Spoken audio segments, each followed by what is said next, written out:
It's some of the things you talked about with HAFA. It sounds like what we've seen in the real estate industry. A lot of the guidelines and the things that you guys set forth are starting to be adopted by the other servicers. That's why you have co-op short sales. We're seeing relocation. We're seeing pre-approved short sales. So HAFA is kind of evolving, and it's kind of changed the industry. And from the real estate perspective, we've got to really say thank you to your office and all the hard work that you guys have put in, because it's helped us, perform so much better when it comes to this. And on that note of constantly evolving, some things recently have changed with HAFA. Within the last 30 days. Could you shed some light on that? I will, but I just want to go back to the point that you just made, because I think it's a really important one. The whole Making Home Affordable program is, in my mind, and of course I'm incredibly biased as the policy director, but nonetheless, you asked, so here we go. In my mind is really a shining example of good government, good government at work. Through the HAMP program, the modification program, we have directly helped more than 1 million borrowers get a mortgage modification that you and I, as taxpayers, helped to support. But another 3 or 4 million borrowers got affordable, sustainable modifications that look a lot like HAMP, but that servicers did without taxpayer incentives. So we established a model. The model was built by servicers to support this program, and then it carried over into other aspects of their servicing portfolio, and now has become the standard. It was many of the things that we pioneered through Making Home Affordable: borrower communications, prohibitions against foreclosure at the same time you're working with the borrower on a mod or a short sale, single points of contact so that borrowers know who at the servicer they're supposed to be talking to. All of those things that we pioneered through HAMP and through Making Home Affordable were embedded in the Department of Justice sort of settlement with the big servicers. They're part of the new servicing standards rulemaking that's being rolled out by the new Consumer Finance Protection Bureau. They're becoming sort of the law of the land. And it didn't cost the taxpayers very much. We only paid for maybe 25% of all the modifications that got done. And HAFA's the same way. So if you look at the number of transactions that actually are official HAFA transactions, where the taxpayers had to pay dollars to make those transactions work, they're less than 100,000.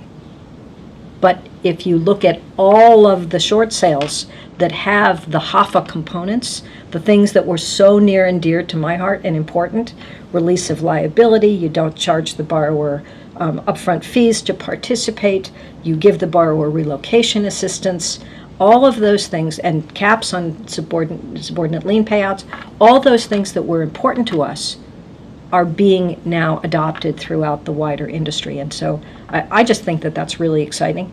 And the measurement of this whole program is not how many units got done under a label, but how did the industry change as a result of the models that we developed. So that's my really long-winded preamble to your question. But now I will talk about the new HAFA guidance that we rolled out on November 1st. We're real excited about this. Enthusiasm is a problem for me. I have trouble gearing up and getting excited. So,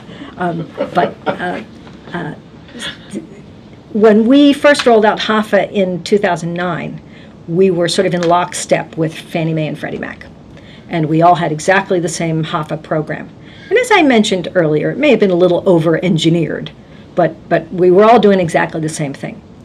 Over time, we changed our program to streamline it a little bit, to do what changes that we thought were improvements, and Fannie and Freddie didn't necessarily come along. So not too many months ago, you really had 5 different short sale programs floating around. You had the Freddie proprietary short sale, the Fannie proprietary short sale, the Freddie version of HAFA, the Fannie version of HAFA, all of which were different, and then the Treasury version of HAFA. And so poor real estate agents, I don't know how you survived. I heard a lot of complaints, I must admit. I'm on speed dial for most of your membership, I think. But it was a mess. And so we worked really hard with the FHFA, which is the regulator for Fannie and Freddie, to try to bring this back into the fold and get to a place where there was really, again, one unified short sale program for the nation. And the first important component of that was the GSE alignment, which was rolled out, I think, September-ish.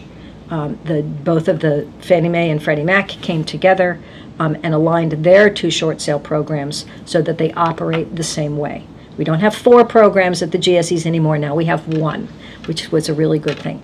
And we were especially pleased about that because after working very carefully with those agencies, they adopted for borrowers who have a legitimate hardship all of the key components that we've been talking about today. They said, yes, we won't charge them upfront fees. No, we will release them from liability. We will pay them relocation incentives. They just adopted all the things that were near and dear to our heart, as well as saying, and we do want to put a focus on pre-approvals.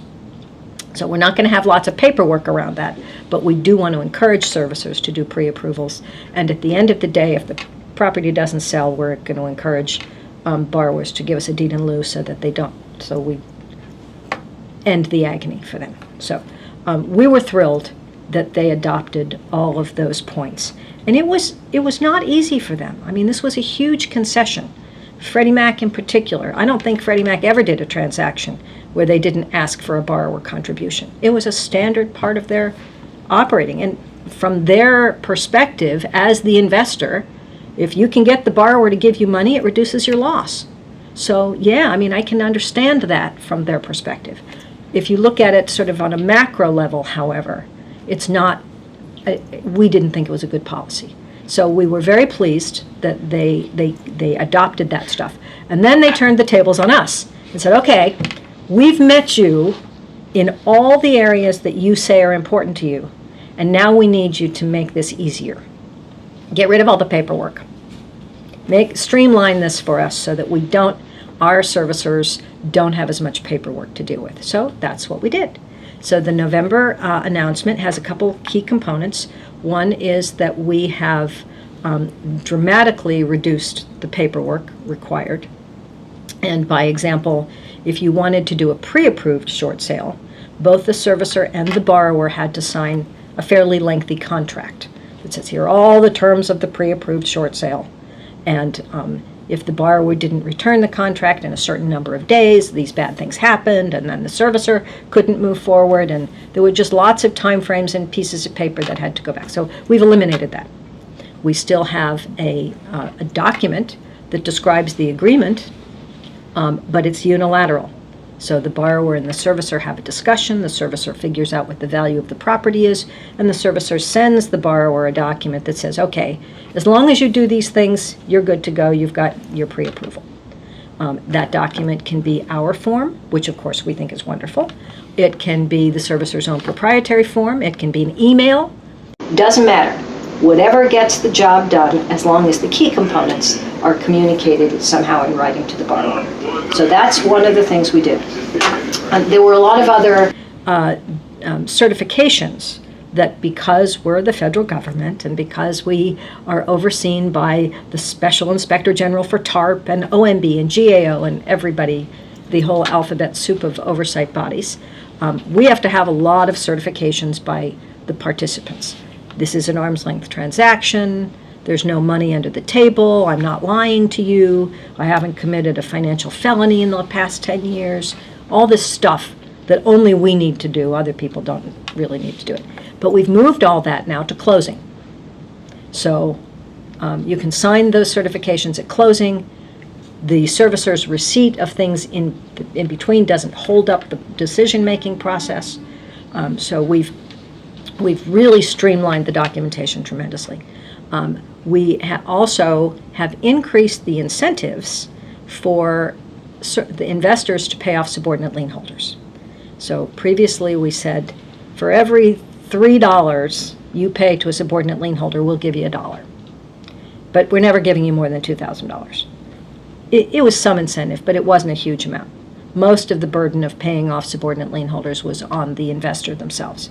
So we have, now we will pay up to $5,000 to pay off subordinate lien holders. We haven't changed the cap. The cap remains the same, but we will pay a much larger share of the amount that investors pay to subordinate lien holders in an effort to encourage them, because that's still a problem, as you know. It's never going to go away. It's just sort of inherent in the short sale concept. But so between the GSEs coming to alignment and us coming to alignment with them and reducing the amount of paperwork and increasing the incentives, we think that we now have a program that is universal, that is really easy to use, and hopefully will get great traction long after the Making Home Affordable program is gone. You know, we sunset in a year. Our program ends at December 31st, 2013. But short sales will be around a long time after that. It should be sort of part of the standard lexicon for loss mitigation alternatives.